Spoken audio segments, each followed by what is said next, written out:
Wee! Yo, yo, yo, yo. I was checking my email the other day when the folks at Donner had this to say. Do you want to check out the new B1? It's an analog synth. We think it's pretty fun. You should really try it out. We think it's pretty hot. And I said, yeah, sure. Fuck it. Why not?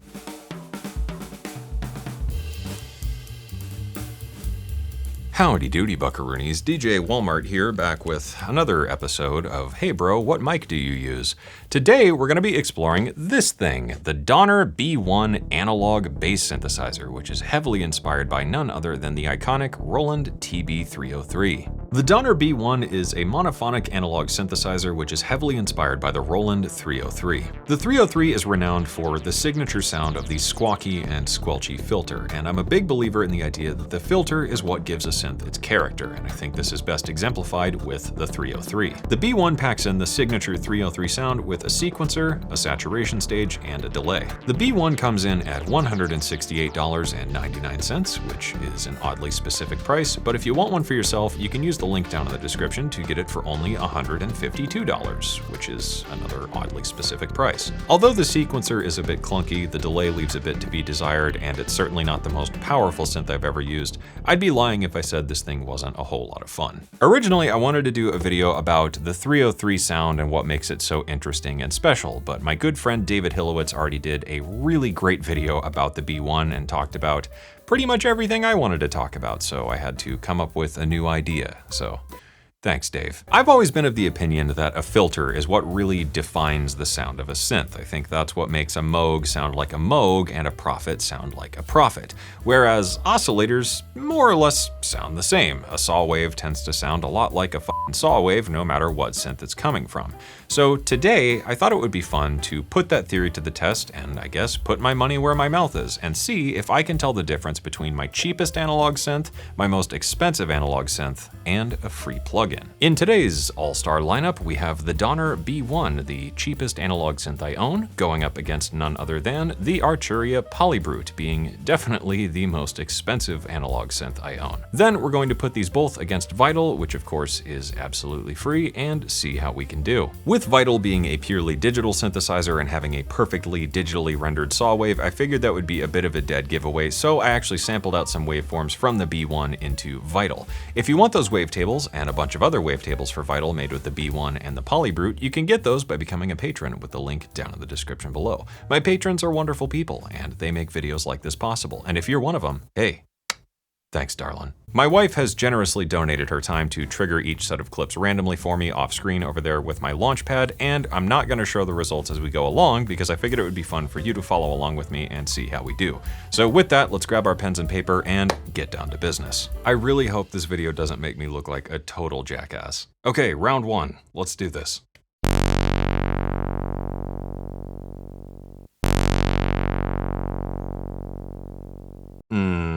Okay, next one.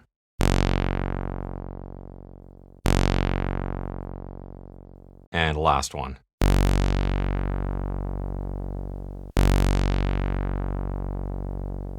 Ooh, this is harder than I thought it was gonna be. First one is Vital, second one is the B1, third one was Polybrute. Round two.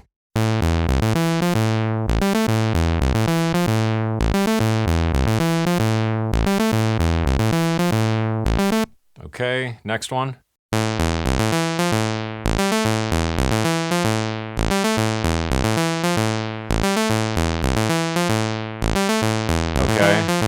Okay, last one.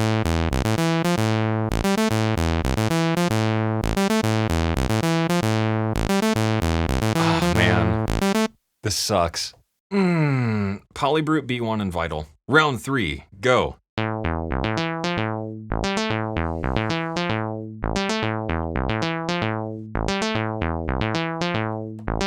Okay. Ooh, okay. Yep.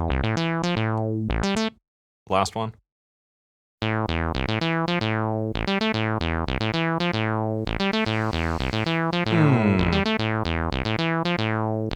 Polybrute, B1, and Vital.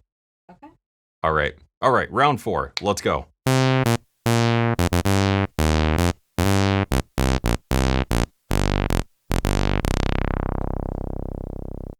Next.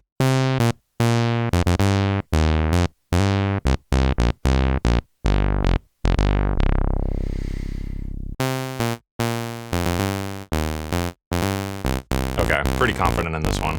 Polybrute B1 Vital. I really hope I'm right. Okay, final round. This is where legends are born. Go.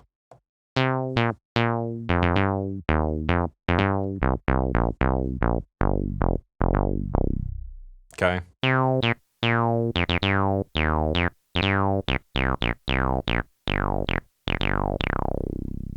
Mm-hmm.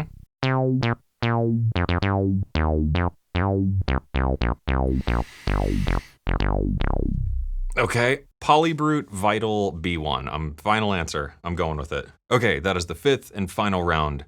Let's see how I did. Okay, give it to me straight, Doc. How did I do? Pretty bad.